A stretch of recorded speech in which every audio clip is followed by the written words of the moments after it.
Bangladesh says there are about 1.2 million Rohingya refugees living in camps in the country. Bangladesh's foreign minister has told me that in recent days a delegation from the military regime in Myanmar met Bangladeshi officials to arrange a pilot scheme to start returning some of them.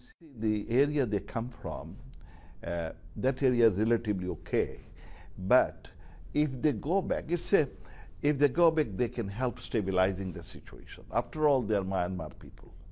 Remarkably, it's emerged that when the Myanmar delegation travelled to Bangladesh, their transport was provided by the United Nations. Two UN agencies, the World Food Programme and UNHCR, provided boats. The insignia were removed for the journey, and it's reported that there were weapons on board hidden under tarpaulins.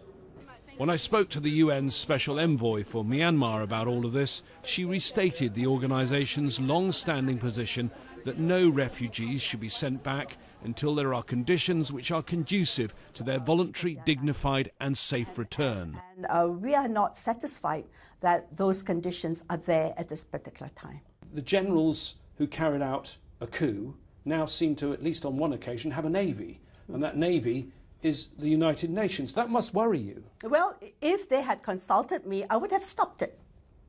But nobody consulted me. Myanmar pro-democracy activists and human rights campaigners say they're very concerned about recent events.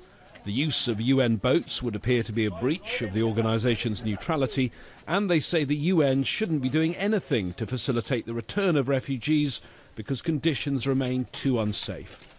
James Bays, Al Jazeera, at the United Nations.